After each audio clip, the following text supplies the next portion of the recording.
Hello, my fellow flawless, limitless, sexy, sassy, saucy HBICs. How are you on this lovely morning, afternoon, or evening? How are you all? I hope you're all doing fabulous. I hope you're all choosing to be the versions of yourself that have exactly what you want. I hope that's what you're doing. Yes, no excuses. Bringing your awareness to the you that you want to be, the version of you that you want to be. I have brought along my washing machine and my dryer to give you plenty of beautiful sounds while I am speaking to you today for your audio pleasure, listening pleasure. Um, I want to talk about something that just came up in a coaching call of mine, and it's a little technique that technically I use. I have talked about it before, but I'm going to talk about it a little more deeply today that interests you, especially when you are experiencing moments or circumstances that are unfavorable and you're confused in those moments on what to do next, how to handle something. This is the go-to technique that I use. First, let me just say there won't be much editing in this video, just so you're aware, okay? So there's going to be some ums and pauses. If you would like to work with me in any way, shape, or form, all of that information is in the drop box below, including all of my channel memberships. I encourage you to take a look at the VIP, the Advanced Manifestors. As I say in all of my videos, that is the group that gives you the access to literally everything. It gives you access to all of the channel memberships. The Advanced Manifestors are the deep divers. We deep dive everything manifestation to expand our awareness.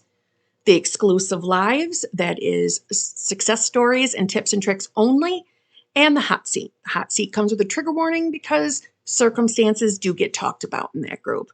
But the VIP Advanced Manifestors are allowed to come to all three of those, as well as having access to the previous recordings, which are on their respective playlist on the channel. So the VIP peeps are the only ones that get to view all three of those. Okay? All right. Let me jump in. So in the coaching call that I just had, this person, this HBIC, was in the midst of completely leveling up and getting pretty favorable movement in her reality.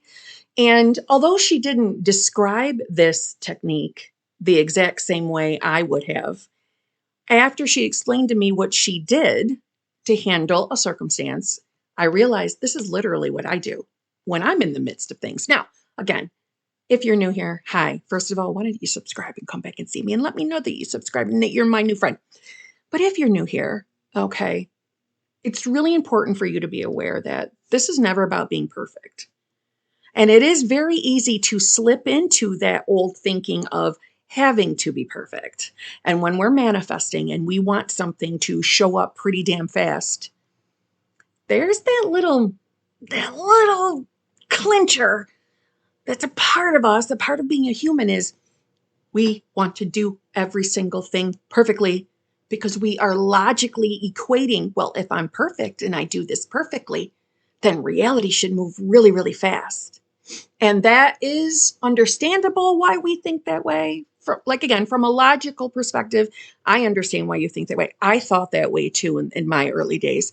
But from lived experience, I want to comfort you in the knowing that it's never about being perfect. What matters is at the end of the day, you are choosing to land into the version of yourself that has whatever it is you're manifesting. So you're choosing that state. As long as we are returning to it, that's what matters most. Definitely not perfection.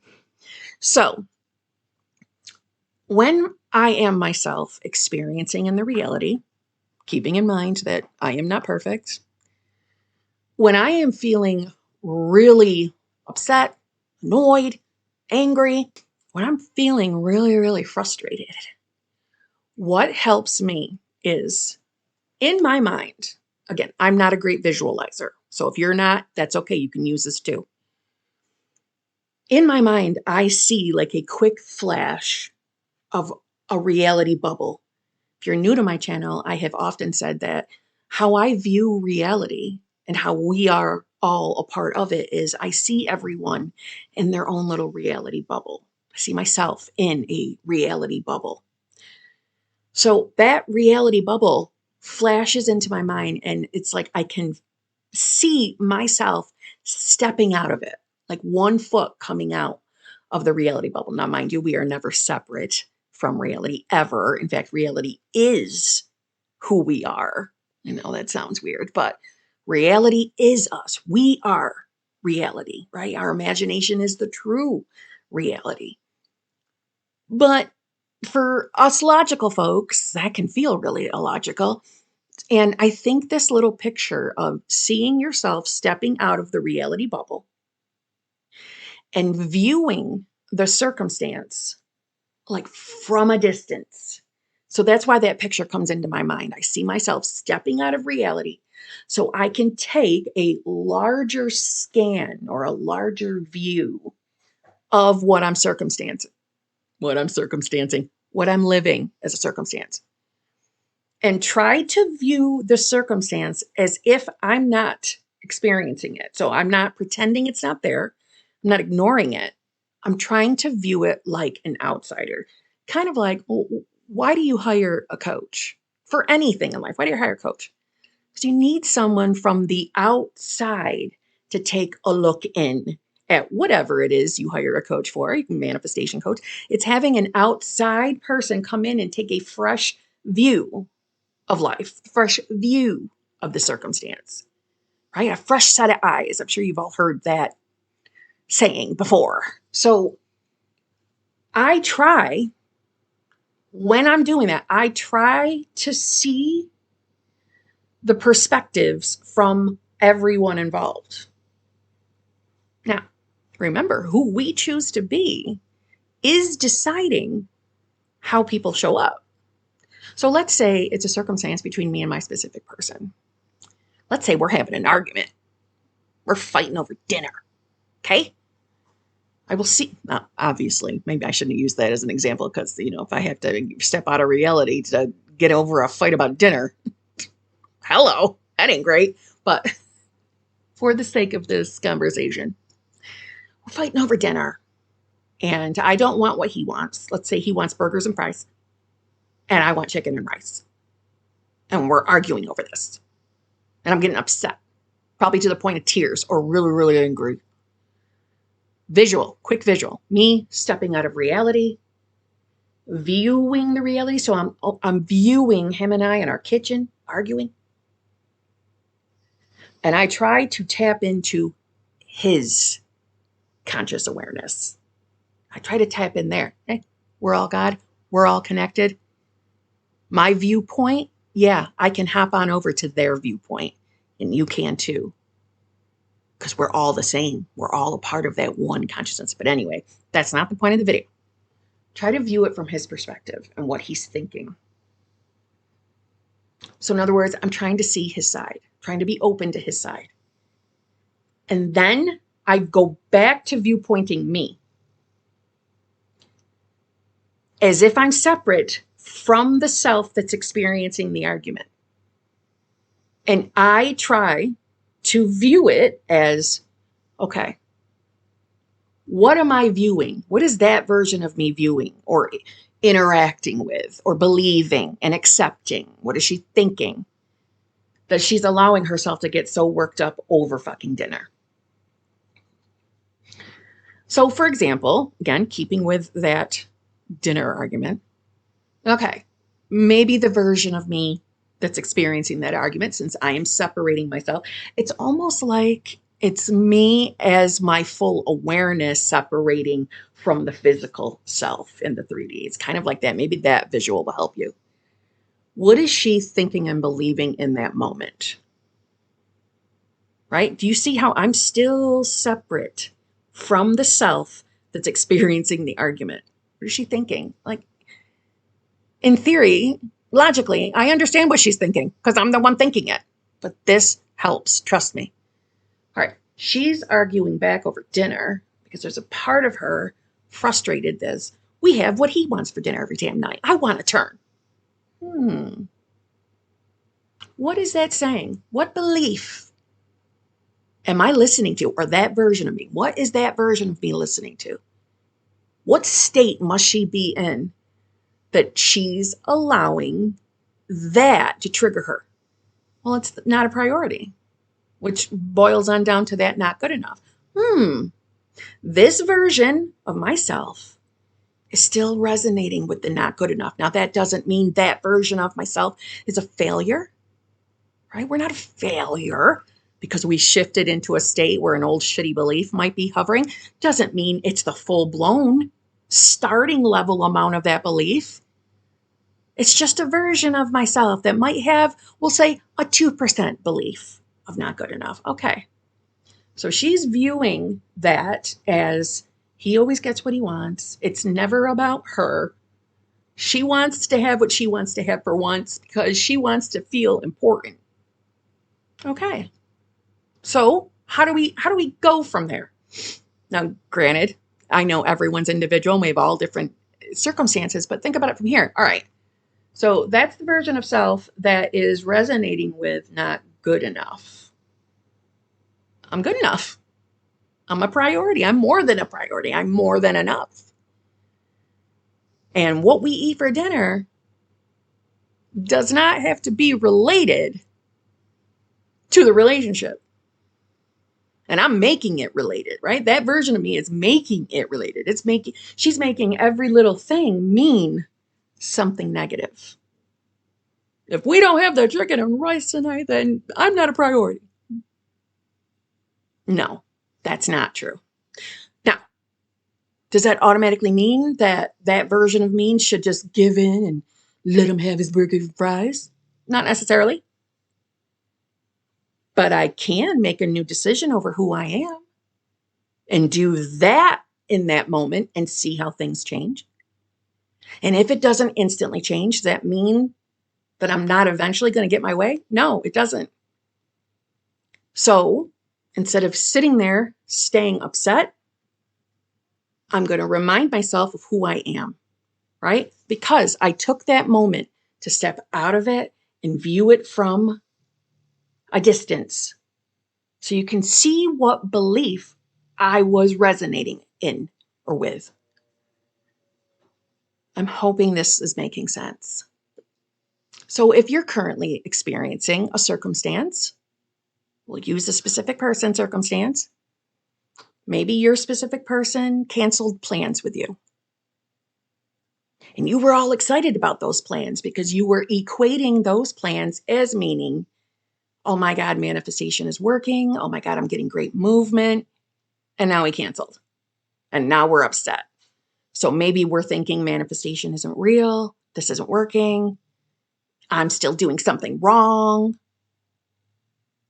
Let's take ourselves out, take a step back, right? Out of the reality bubble, viewing the circumstance from a distance. Now, do you always have to go into the viewpoint of the other person? No, not necessarily. It's up to you if you do that. And if you're really triggered and upset over something, I wouldn't necessarily go to their viewpoint yet, because remember, you're deciding what their viewpoint is. You're deciding what they're thinking and believing. Remember, there is no free will. We often forget that. So you do not have to take on the extra task of going to that person's viewpoint if you don't want to. So you're triggered, you're upset, you're giving the cancellation, you're giving that a meaning that you're not being chosen. You're not important to that person, right? You're connecting something negative to that really irrelevant and inconsequential circumstance. But when you're living it and sitting in it, it's hard to see those things clearly. And it's very easy to slip back into victim state or victim thinking. Manifestation doesn't work. Nothing's changing. I shouldn't have trusted this. Here I am. I was giving everything to manifestation and it slapped me in the face. This doesn't work. I'm not surprised this happened. See how easy it is to slip right back into that old shit thinking. But when you make that conscious choice to, for just a few moments, back out of it, view it from a distance, you allow yourself to see things more clearly. You also allow yourself to calm yourself enough down so that you can return to your decision of who you want to be. Let that circumstance move along. And chances are, if you do something like this, there's a very good chance that person could call you right back up and say, whoops, I totally can get together tonight. I've seen that happen more than once. And in my call today, I just want to say, this is what she experienced. She was able to take that step back. Granted, she was calling it something different, and see it from a distance. She was seeing it, she was reasoning with herself. She was rationalizing with herself, but from a manifestation perspective, separating herself from the circumstance so that she could see and think clearly, so that she could return to her decision. And guess what happened? She got movement. She got really good movement from my perspective. Really good movement.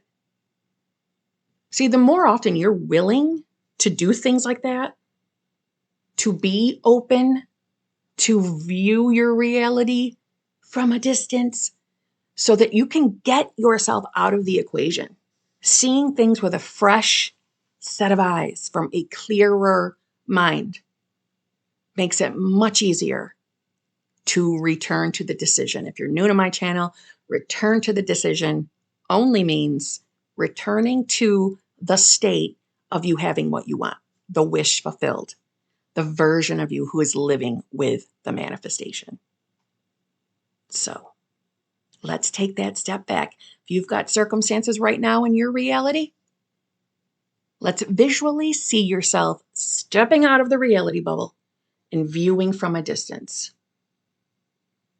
What beliefs are happening in this moment that you're listening to that aren't favorable? Let alone the details of the circumstances. What are you really thinking and feeling about the circumstance? What bigger meaning are we labeling it? Take that step back, and you're going to see things a lot more clearer. And you'll, in my opinion, it'll be a lot more easier to make the decision of who you want to be and stand in it with conviction. And conviction, to me, is the power charge behind manifestation, behind the choice. Because that's what this is. It's choice. Doesn't always feel like choice, but it's choice. And for what it's worth, if you are going to choose to see things from your specific person's viewpoint, remember, you get to decide what their viewpoint is.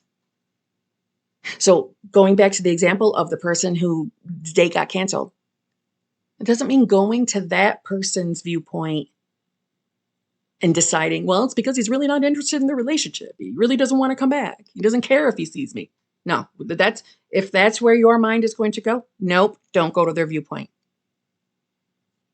But if you have the wherewithal to remember they don't have free will, and you decide what their viewpoint is, like, no, something legitimately came up, something very, very important, maybe with a family member, maybe through work, and that person has every intention of going back out with you, rescheduling with you,